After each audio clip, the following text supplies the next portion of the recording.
અને બાઇક વચ્ચે અકસ્માત થયો। અકસ્માતની આ ઘટના સીસીટીવીમાં કેદ થઈ છે। ટ્રક સાથે બાઇક ટકરાતા બાઇક ચાલકને ઈજા પહોંચી છે।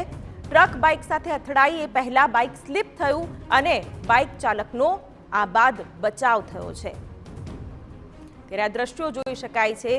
એક તરફથી ટ્રક આવી રહી છે, બીજી તરફથી એક બાઇક ચાલક આવી રહ્યો છે અને બાઇક ચાલક જ્યારે સાઈડમાં પોતાનું વાહન લઈ જતો હતો તે જ સમયે આ ટક્કર થાય છે। જો કે આ ટક્કર જેટલી ગંભીર દેખાઈ રહી છે તેવી ઈજા નથી પહોંચી અને બાઇક ચાલકને જે સામાન્ય ઈજા પહોંચી છે પરંતુ તેનો જીવ બચી ગયો છે। ટ્રક અને બાઇક વચ્ચે અકસ્માતના સીસીટીવી દ્રશ્યો સામે આવ્યા છે।